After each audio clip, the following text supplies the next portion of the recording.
Hiya, so I'm Natalie Berry and today I'm going to be talking to you about classroom management and the use of time out in schools. Okay, so I've previously discussed classroom management and the fact that the education system is currently using positive and negative reinforcement and punishment in a damaging way. Additionally, I noted the importance of using positive reinforcement such as token economy in the classroom to reinforce good behaviour. I also gave a presentation highlighting the need for reinforcement in class. So, as I noted in my first blog and presentation, positive reinforcement is being used badly. Poorly behaved students are being given attention which acts as a reward for bad behaviour. So the behaviour is reinforced. Instead, rewards should be given for good behaviour so that good behaviour is reinforced. But what should a teacher do when bad behaviour is exhibited? It's a fundamental question that needs to be considered, and I will do in this presentation in this week's blog. And I will argue for the effective use of time out with positive reinforcement as well. So arguably the most common method of coping with troublesome students in the classroom is the use of time out, for example, sending students out of the classroom. The popularity of this method has been demonstrated in a survey whereby 86% of teachers surveyed stated that they use time out. It's a complex method of behaviour management, mainly due to the different definitions by different professionals. Some researchers, particularly those who are practitioners in the field, view time out as negative reinforcement, as the removal of attention results in the good behaviour being reinforced. However, others view time out as negative punishment, whereby the removal of the attention results in the bad behaviour being less likely to occur.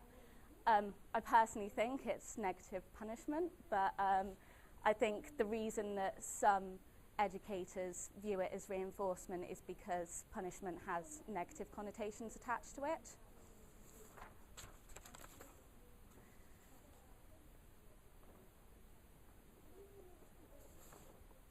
I don't know where I am. Oh, there we are. So timeout has been found to be effective in a vast array of settings, including homes, psychiatric hospitals and nurseries.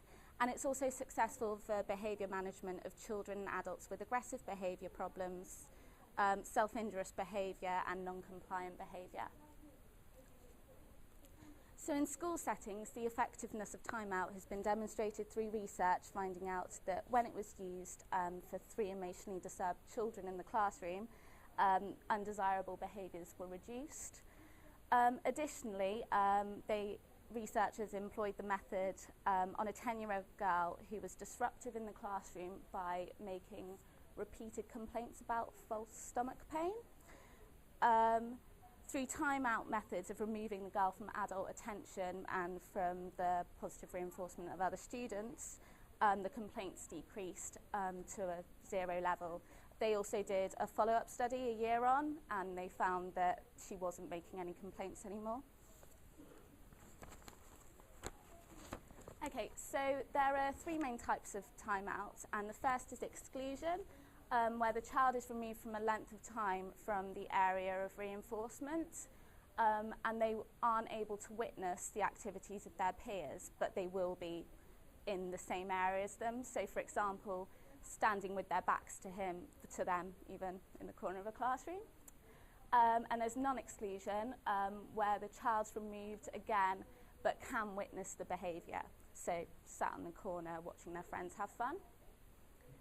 So isolation is another one, and the child is removed from the area completely and is completely away from any reinforcement.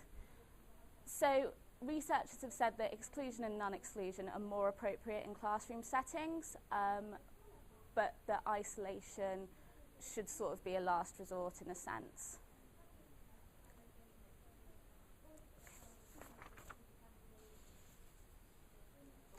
So clearly timeout is an effective tool for managing classroom behaviour. However, there are some noteworthy issues that should be considered. Currently, it's not really implemented correctly in schools. Teachers will sometimes have a troublesome student and just send them out straight away, which isn't the best thing to do, really. Yeah.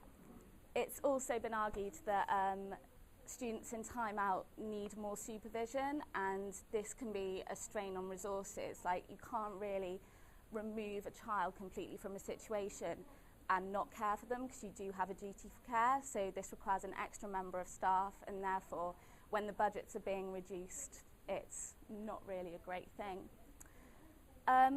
It also needs to be implemented correctly, because it could become negative reinforcement for bad behaviour. For example, if a student was demonstrating challenging behaviour to avoid doing work, then sending them out of the classroom gives them negative reinforcement to not do the work, so they will produce that behaviour again. Instead, the child could perhaps be taken into a different room and still be told that they have to do the work. So additionally, often timeout serves as positive reinforcement for the behaviour, due to the fact that sending children out of the classroom can mean that their peers may walk past and point and laugh and have a joke with them, which isn't good. I know in my school, when we used to get sent out of the classrooms, there would be a few of us who would get sent out and had to stand outside, and we'd all just chat and stuff, and it would be really fun. Also, we had teachers who used to send out the whole class, so the whole class would be in the corridor. Yeah, I did actually throw paint on this teacher once, which wasn't good. So he was a bit of a nightmare, as was I. So it wasn't really the best way to use timeout. So yeah. So in spite of these criticisms, timeout can be a good and effective way of promoting classroom behaviour. I'll move on from that. Boring, boring, boring.